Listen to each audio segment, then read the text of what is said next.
Hello, welcome to our Scholars in Progress mini session for our GT cluster teachers. We look forward to working with you this school year, and should you ever need to get in contact with us, we will make that information available to you at the end of this session. For this session, you will need your guide for elementary GT cluster teachers and take notes when you need to. My name is Christina Cifuentes, and I am going to be teaching the first and second grade students. And if you'll look or refer to your handout page 2, that will give you some information as to our campuses that we will be serving this year. And I am Penny Arnold, and I will be teaching 3rd through 5th depending on the day. I'm Deborah Johnson. I will also be teaching 3rd and 5th depending on the day. And we will have a 4th program teacher that will still be announced in the near future. We realize that you're very, very busy, and we thank you for letting us give you the information in this way. As you can already tell, we are not professionals at doing this, so please grant us lots of mercy. And if there's anything that is not clear, we also welcome hearing from you about that. Okay.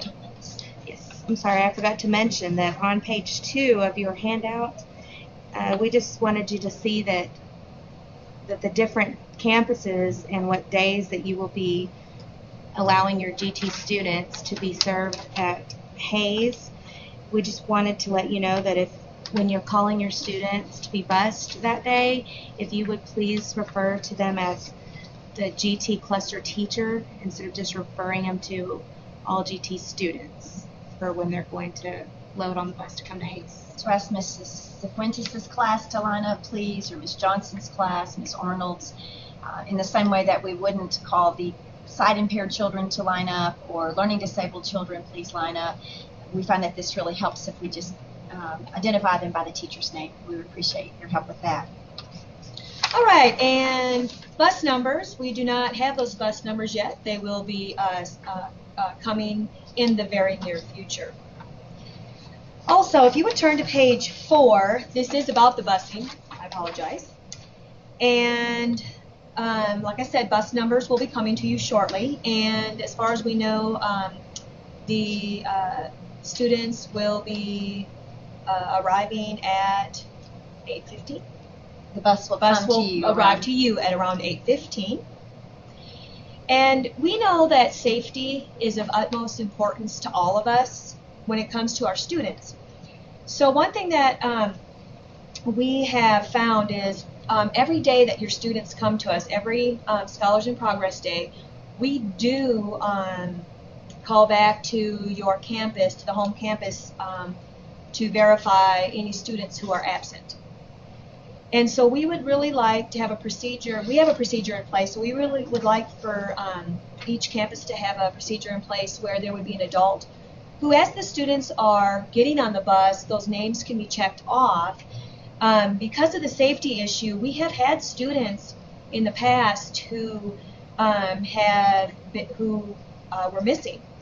And fortunately, later in the day, they were found safe back on their home campus in their classroom, and a lot of times with a substitute.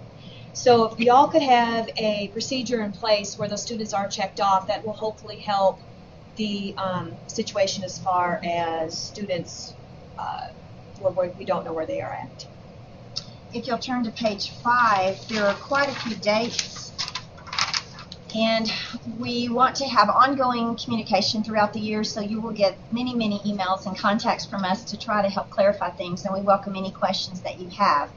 If you would like to jot down on this timeline page, the first day of GT classes this year, our Tuesday class will come on August 30th for their first time, our Wednesday classes on August 31st, and then we will serve our Hayes campus students on September 1st and 2nd for their first times this year. Also, we would invite you and ask you also to help us spread the word that on September 1st, that first Thursday that we meet with your students, that night from 5:45 to around 6:45, we will have a Meet the GT Teacher here at our Hayes cafeteria, and we would love for you to come to that if you are able to as well. If you look at that timeline page, I just want to point out a couple of things, but again, we will get back with you because this can get quite confusing. First through fifth grade, we'll be receiving the applications for all students who are not in gifted education right now that you feel or that the parents want to have tested. We ask that you really push this, and we'll look a little bit later about what to look for and who to recommend. But it is the law that if a parent wants the child to be tested, that they will go through the testing process. But many times, even though it's early in the year and you may have to ask teachers from past years, it is just important that the teacher is a big part of this process so that the students that need to be identified have that chance to apply. So around September 1st, we're told that those will be delivered to your campuses, hopefully by our Advanced Academic Services. The application letter that goes to every single parent to make them aware that the process has begun, and then they can request further information if they're interested in their child being tested. And again, if there's anyone that you see needs to be tested, please follow through and really help encourage that parent to go through the process. The kindergarten applications come a little bit later because they are so brand new to the school, whole school culture. But around September 26th is when those applications and letters that will be given to all the kindergarten students. This year, as in past years, on Mondays we'll be on your campuses to do the Spark program, and this is where we work with analytical and creative problem-solving kinds of strategies, and it will hopefully help the kindergarten teachers see who they can identify for the kindergarten application process. And so we'll get with you later on those dates as well. We'd like to invite you to stargazing parties that we're going to have at Hayes this year. The West Texas Astronomers Club in Midland is going to come help us with that with our telescopes, and we'll be sending you information on that. There'll be a date in October and a date in November. But we just look forward to seeing you quite a bit. There are many, many dates on here, and you'll be reminded as the year goes on, because right now I know you have a lot of things on your platter. So if we'll turn the page to page 7, now let's go into page 8. I just want to note that this flow chart of information has some wrong dates on it. The order is still accurate, but the dates that go along with the testing for the Naglieri are correct and are back on the timeline that we were just looking at. We will also be finding out who you want to be your contact person, whether it be the principal, the vice principal, or the counselor, depending on how your campus has things set up. We would ask that we have one person in the administration that we can communicate with so that the information we have throughout the year can be dispensed. On page 9, it talks about the elementary identification process. Some of you are not new to the system at all, and others it may be your first year. So again, we'll be very, very specific and detailed as this comes along, because there are certain things that must go into the application. So that is detailed on page 9. On page 10, and this is for our kindergarten teachers, there are guidelines for who you should choose. Each teacher is asked to nominate about 2 students, and for the whole grade level, not more than about 8. What has worked really well at some of our schools is that we pick up those students once we set this in place on Mondays at about 8:05, where they've had time to eat breakfast and go to the restroom, and it's a 45-minute time that we'll need a room where we going off here. We'll need a room that has tables where we can work with them, and we will just really enjoy that special time that we have with those kindergartners, and we can talk with you more about that as well. But a room, and just to start kind of already looking at your students when they walk in, seeing who's eager and curious, a risk taker, persistent, goal-oriented student, passionate about a topic or interest. They can't get off that one thing they keep talking about. You'll look for originality, fluency, flexibility, and elaboration. If you're not new to the GT program, you'll know that there are creativity calendars that are sent out, and those will be coming soon, or also be able to be found on the Advanced Academic Services ECISD department webpage. And those are excellent for the entire class, but also very, very helpful in building a portfolio for the gifted GT application, and that goes also for the 1st through 5th grade students. If you look at page 11 as well as page 12, this really gives good information if you're talking to a parent when they're trying to understand why their child is not in the gifted program. And it is something that'll take you about 3 minutes to read both pages, and I'll just point out a couple of things I don't want to read to you and knowing that you can read, but it really does help explain the reason that a gifted child and a bright child are often quite different. One thing is that a gifted child learns material much more quickly and retains it much longer, sometimes forever. And this is the reason why they can give up an entire day of instruction. They don't need the repetition, and we so appreciate when you schedule your day, your teaching instruction, so that they do not miss anything new. They need those new concepts. Sometimes they don't have the basics, but once they have it introduced many times, they have it, and they have it for life.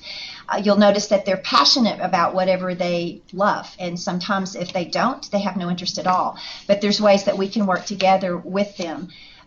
The main thing about gifted students is they have unique emotional needs. They sometimes are very, very bright, but emotionally or socially they may lag behind, or they feel things very, very deeply, and they may argue, they may be very passionate about things, but a lot of it is because they feel it so deeply. And so anytime this is a problem in class, we just really hope that we can work together and try to come to some solutions. Again, it helps. This is information you can give parents to help their child that they start seeing as creative or has these gifted abilities, gifted behaviors, and it tells things to do to help encourage that.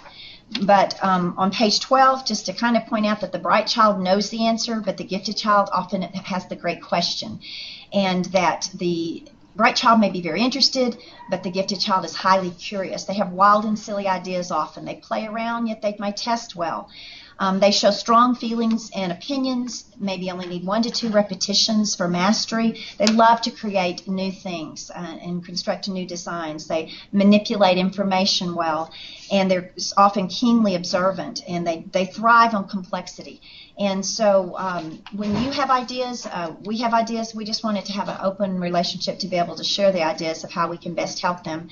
Dr. Joe Renzulli is a big guru in gifted education, and one thing that I've run across lately was a video that he made years and years ago when he was ahead of the research for giftedness in the United States. And one thing that he pointed out that I think is something that is really stuck in my mind is that people that have gifted behaviors, people that are gifted, they're not gifted in all situations. Giftedness is found in certain people at certain times under certain circumstances. So the thought that, well, this child is gifted, but so they should be good at everything, I'm sure you've noticed that and wonder, well, why is that not true? But they may be very gifted verbally, but not as much in math. And so we want to work with you on that as well. But that giftedness comes when they are above average in ability, they have creativity and task commitment. And when those 3 things come together, then you'll see that gifted behavior. And again, it may be at certain times and in certain situations and not consistent. These children, of course, are still immature and they still need guidance, and that's what we're all here for, to help them with. On page 13, the role of the gifted cluster teacher and the cluster bilingual teacher is listed, and these are the teachers who serve gifted children in any way. Attached also with this, where this link to this video is the email that was sent to us of how our district is supplying the 30-hour GT training through the TAGIT, the Texas Association of Gifted and Talented. TAGIT On Demand have some excellent videos online for you to choose. There are 1-hour courses, 3-hour courses, 6 hours, and of course you need the 30 initial, and that is also in that email of how to get that through TAGIT On Demand. And you can get 6 hours, your 6-hour update, and that needs to be done just as soon as possible if you haven't done it, since we'll be serving those students. Let me look real quickly. One of the things that's mention is that besides differentiating for the student every day that they're with you, that you're responsible for communicating closely with us. Well, that is something we want to work on to be much, much better at this year. We're all talking about sending you our newsletters and sending you our information, and we ask and would love to hear from you too, so that having 5 schools that we serve, it is sometimes hard to keep up with what's going on their home campus. But for us to have a whole picture overview of what the students are doing when they're away from us, we really need to know what they're doing back on your home campus. And so we just really want to work with you, and we look forward to meeting you face to face. One of the third to last bullet on page 13 says that the cluster teacher, GT cluster teacher, will be required to serve as the cluster teacher for a minimum of 3 years. I know that when I was in the regular classroom, we did take turns, and every 3 years that would rotate. Sometimes a campus has too many students for all the GT students to be clustered together, but research shows that they do better when they're with other students that are also identified as gifted, that they grow more and they're able to interact with one another. So it may be that the classes are already set for this year, and that might be something to be kept in mind for next year. But rather than spreading the students out throughout the grade level, the law has written in it, the code says that they should be clustered together and that there should be a cluster teacher. That helps us with our communication as well. But as it is, the students may be spread out in all your classes, and so perhaps one teacher per grade level could be designated as the one that is our main contact person, although we are going to try to communicate with each one of you. The very, very most important thing, and then probably one of the hardest things to do, is that the Texas Administrators Code states that GT identified students are not required to make up assignments or homework for the attendance day in the GT program. And we understand that this requires a lot of creativity on the classroom teacher's part on how to get the students everything that they need. It's a good review day. It is a good day to work in smaller groups since some of them won't be there. But if you have notes that you can give them, if you were giving some information, then if you had notes you could copy for them rather than asking for them to get the notes from another student, just to ensure that they get that information. Because again, just because they're gifted doesn't mean that they already know everything. They don't know the new concepts, and they really need your support in that. Having them do the homework the next night, where they have 2 nights of homework, is still not adhering to this code.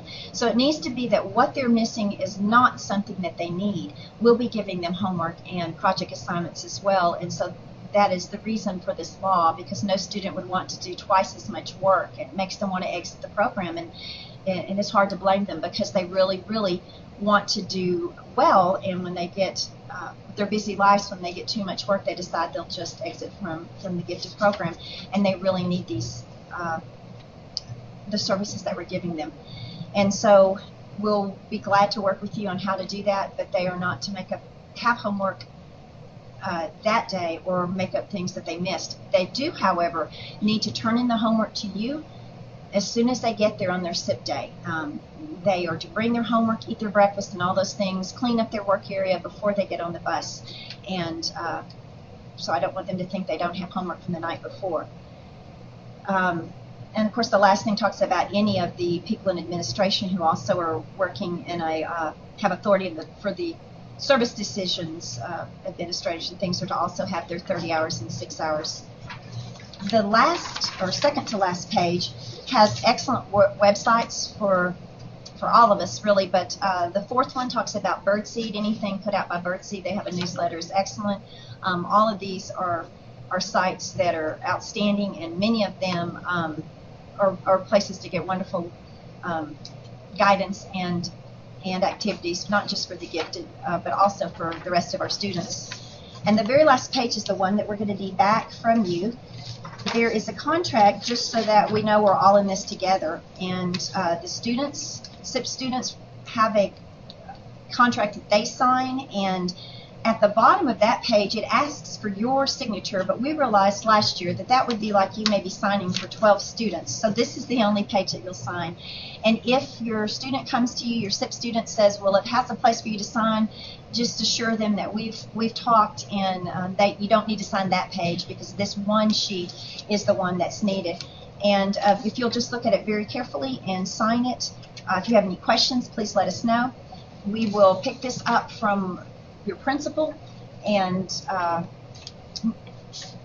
don't know the exact date yet, but we'll be in contact with your principal to find out when we can pick this up from you. Is there anything that we need to hit? I'm sorry, that was a blur. What about the? Is that one in here? Okay, Yes. that was the one I was looking for. I skipped right Previous over it. one. Well, thank you. Yes. Page 15 is that page I was talking about. That is, you are able to see what the student signs, and there at the bottom where it says cluster teacher signature is not where you need to sign. When it says about the A and B honor roll status, many times we don't know until they're perhaps in danger of failing a class, and then it's too late to do things about it. So please do stay in touch with us. We have a hard way. It's hard for us to find out how they're doing back on their campuses. So we welcome your input so that we can address this before it gets to be a problem. We want them to do well, but they need all of our support to do that. And we're very, very willing to help in any way that we can. Unexcused absences, because they only come about 28 to 30 times. There is a policy in place that if they're just basically doing doctor appointments and other things on those days, then we have to have a meeting to see if they value the program and need to stay in. But each day they are to get on the bus and come to us. If they just show up and say they want to stay or whatever, they actually cannot do that, just like they would not be able to refuse to go to speech class or something else. And so we'll just need to meet with the parent. You can let us know if that's happening, please. But they are to be on the bus. We're expecting them. And for safety issues, we need to know that they are where they need to be. Yes. Is there anything else? Okay, so again, I'm Deborah Johnson. I'm Penny Arnold. I'm Christina Cifuentes. And we appreciate your time, and thank you so much in your busy schedule for making time for this. And you will be having these handbooks in your hand, hopefully, when you are viewing this video. Thank you so much. Thank you. And our contact info will be Oh. available made on that link as well Yes, thank you. to this video. Thank you.